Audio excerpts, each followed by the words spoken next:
Welcome to ఆర్5 TV news.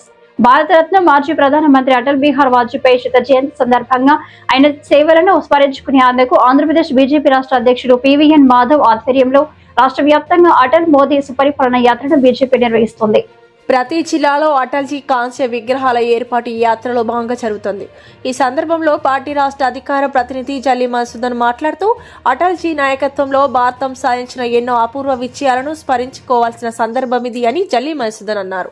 Madhav గారు, అలాగే రాష్ట్ర మంత్రులు సత్యకుమార్ యాదవ్ గారు, అలాగే జాతీయ స్థాయి నాయకులు, మధ్యప్రదేశ్ ముఖ్యమంత్రులు వీళ్ళందరూ కూడా అటల్ బిహారీ వాజ్పేయి గారి కాంస్య విగ్రహాన్ని ఆవిష్కరించి అక్కడి నుంచి అటల్ మోడీ సుపరిపాలన బస్ యాత్రని ప్రారంభించడం జరిగింది.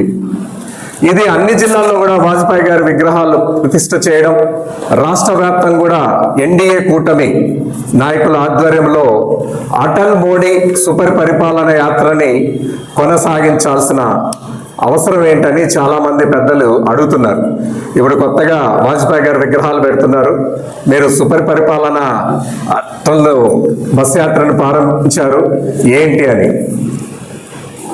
ప్రాథమికంగా దాని ముఖ్య ఉద్దేశము, లక్ష్యము భారతరత్న మాజీ ప్రధాని అటల్ బిహారీ వాజ్పేయి గారి శత జయంతి సందర్భంగా ఆయన ఈ దేశానికి చేసినటువంటి సంస్కరణలు, దశాబ్దాల కాలము క్రితమే ఆయన తీసుకున్నటువంటి నిర్ణయాలు, ఆయన ఉన్నటువంటి అంటే ఆయనకు సంబంధించిన ప్రతి అంశంలో కూడా భారతదేశ వ్యాప్తంగా ఎక్కడైనా ఒక అభివృద్ధి జరగాలన్నా రహదారులు, ఆరోగ్య క్షేత్రాలు, ఎడ్యుకేషన్లు, ఇన్స్టిట్యూషన్స్ విషయాల్లో కానీ ప్రాథమికమైన లక్ష్యంతో గ్రామీణంలో ఉన్న రోడ్లన్నిటిని కూడా హైవేకి కనెక్టివిటీగా ప్రధానమంత్రి గ్రామీణ సడక్ యోజన ప్రవేశపెట్టారు.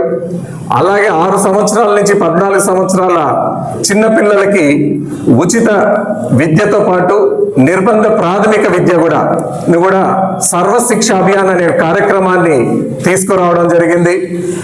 అదే కాకుండా దేశ రక్షణ విషయంలో కూడా ఆయన అమెరికా వద్దన్నా కూడా ప్రోక్రాన్ అనే అనుభవముని పరీక్షించడం కూడా జరిగింది. భారతదేశం యొక్క టెక్నాలజీ కానీ శక్తి కానీ ఏ పార్టీతో ప్రపంచ దేశాలకి తెలియజేసేటువంటి అప్పట్లోనే ఆయన దూరదృష్టితో మన రక్షణ కవచం ఎలా ఉంటుంది, మన స్ట్రెంగ్త్ ఏంటి, మన దేశం యొక్క అన్ని డిఫెన్స్ సర్వీసెస్ అని ఎలాంటి స్థాయిలో ఉన్నారు, ఎలాంటి నిపుణులు భారతదేశంలో సైంటిస్టులు ఉన్నారు అనేది అప్పట్లో ఆయన వెలికి తీసుకురావడం జరిగింది. ఇదే కాకుండా పాకిస్తాన్ కూడా చర్చల రూపంతో అటల్ బిహారీ వాజ్పేయి గారిని చాలా సార్లు కూడా చాలా మంచిగా ప్రేమగా మాట్లాడి ఎన్నో చర్చలు జరిపి ఇంకా ఆ పాకిస్తాన్ మనకు తెలిసిందే దాని బుద్ధి పోగొట్టుకోదు కాబట్టి కార్గిల్ యుద్ధ కారణం కూడా కొట్టడానికి దూవి ఆ యుద్ధంలో భారతదేశం యొక్క శక్తి ఏంటో కూడా అప్పట్లో ప్రధానమంత్రి అటల్ బిహారీ వాజ్పేయి గారు కూడా మనకి ఆ ఇతర దేశాలన్నిటికీ కూడా మన శక్తిని ప్రదర్శించడం జరిగింది.